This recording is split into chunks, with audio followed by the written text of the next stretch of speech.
I am Dayne Voelker. I'm currently an allergist-immunologist at Mayo Clinic in the Mastocytosis Clinic in Mayo Clinic Rochester, seeing patients with mastocytosis as well as other mast cell diseases, and have a clinical and research interest in mastocytosis. And I was recently the chair of our Mast Cell Disorders Committee through one of our national allergy associations called the American Academy of Allergy, Asthma, and Immunology. I'm currently the past chair, but was the chair of that committee over the last 2 years. So very interested in seeing and treating patients with mastocytosis.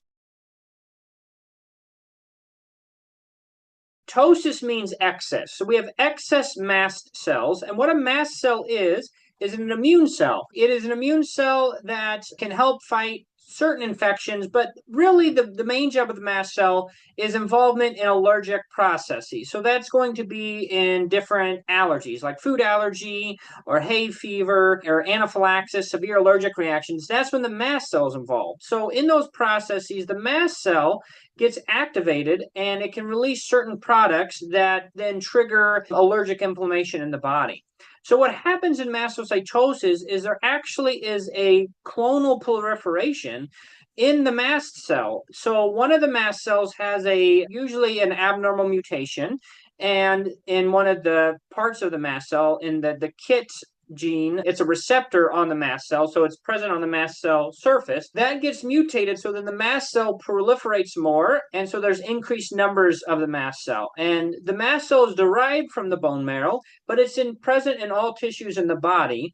And so what happens in mastocytosis is we get a clonal proliferation, so we get excess mast cells that are present. And so that can lead to disease symptoms from mast cell burden and also from increased activation of the mast cells. So symptoms can be flushing, can be itching, can be hives, can be bone pain, can be joint pain. Sometimes people can have problems breathing with it, can sometimes have brain fog, difficulty concentrating. Those are some of the most common symptoms that we have with mastocytosis. It can present in any walk of life. We think it's 1 in 10,000 people, but probably it's more common than that as we have better diagnostics now. But it's still a fairly rare disease, but it is present in the population, and it can have significant impact, especially if you're having recurrent anaphylaxis.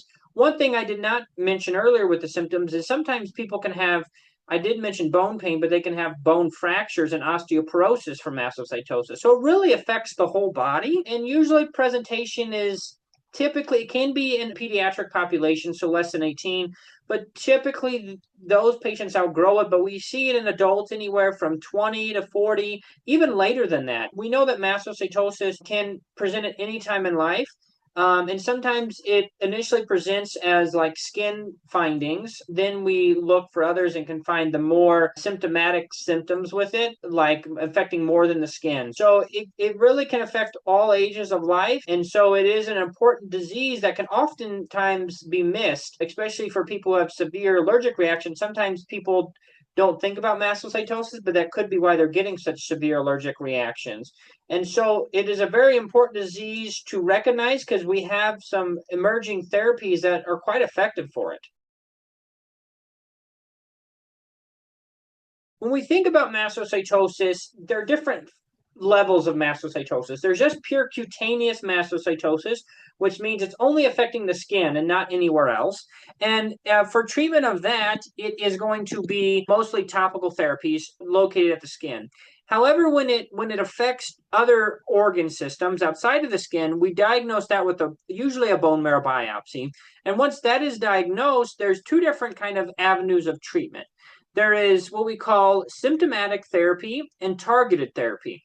And so symptomatic therapy is going to be more antihistamines that target some of the symptoms. So that could be antihistamines like your over-the-counter oral antihistamines. Sometimes we use what we call histamine 2 blockers, so antacids like famotidine and things in that manner. Then there can be other medications called leukotriene receptor antagonists like montelukast or Singulair. And then sometimes prostaglandin inhibitors like aspirin can be used. So those medications target individual symptoms. Then we have targeted therapy, which we're actually targeting the mutation that's going on that's causing the mastocytosis. And so currently there's one medication that's FDA approved for indolent systemic mastocytosis. That is called avapritinib or Avakit. And so that is a medication that targets the tyrosine kinase inhibitor, which that is the enzyme located on the surface or the receptor of the mast cell that's mutated. So it targets that abnormal mutation, and it can help reduce the mast cell burden, but also help symptoms. And so that is a medication that has been out for a few years now. There are other medications being studied, but we now have targeted therapy, what we call when we target the specific mast cell mutation, and we also have symptomatic therapy. And a lot of times patients are on both options. The mastocytosis control test, and sometimes you may see it abbreviated as MCT. What that is that it is actually a patient-reported outcome measure. So we have several different outcome measures in mastocytosis, but the mastocytosis control test is the first one that had the patient in mind to develop it.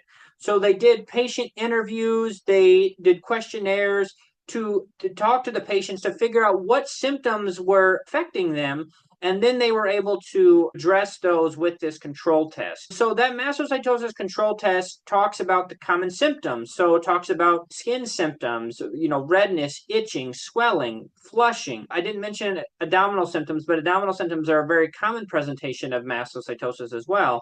So it talks about diarrhea, stomach pains, muscle or joint pain, fatigue, headache, and difficulty concentrating.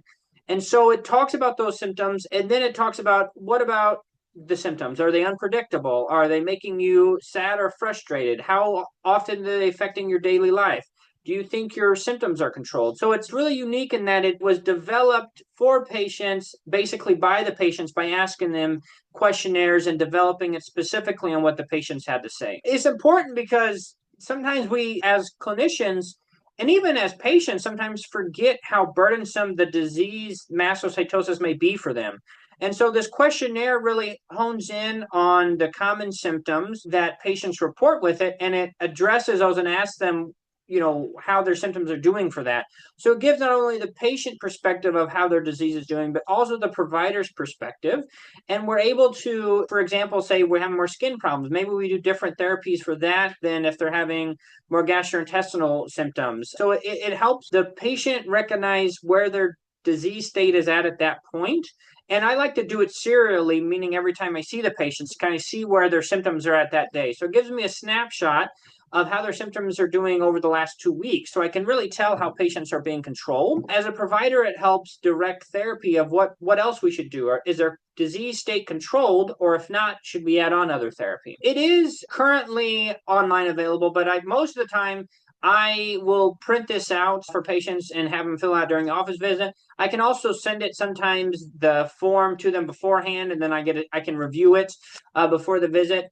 I'm trying to make it more accessible for providers and patients, making it more integrated in our electronic medical record. So, we can ask and put it directly so we can track it over time. But the practicality of it is that it's only a 5-question thing. So it's not too time intensive, but it gives us a good state of the disease awareness, and it gives us a finite score of controlled or not. So it is available online or patient forms for the patient.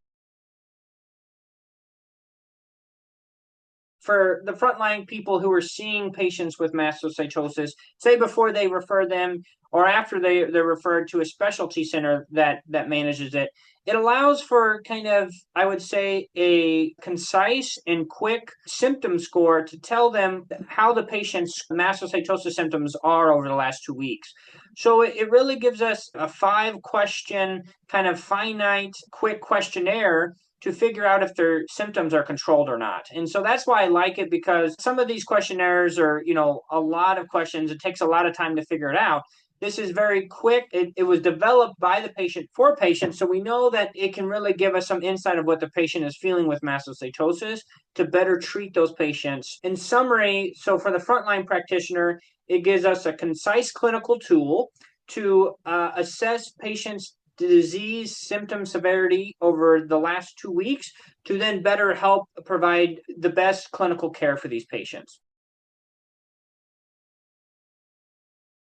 So overall, it is kind of it can be a full body presentation of skin symptoms, of abdominal symptoms. Sometimes muscle, joint pain, even neurologic symptoms or neurocognitive symptoms. So like fatigue, headache, difficulty concentrating. It is from a clonal or abnormal proliferation of mast cells, and the mastocytosis control test can be a very quick and concise patient-reported outcome measure to tell us how the patient's symptoms are doing at that time over the last 2 weeks and give us a better insight of how their disease control is and if we need to add different therapies.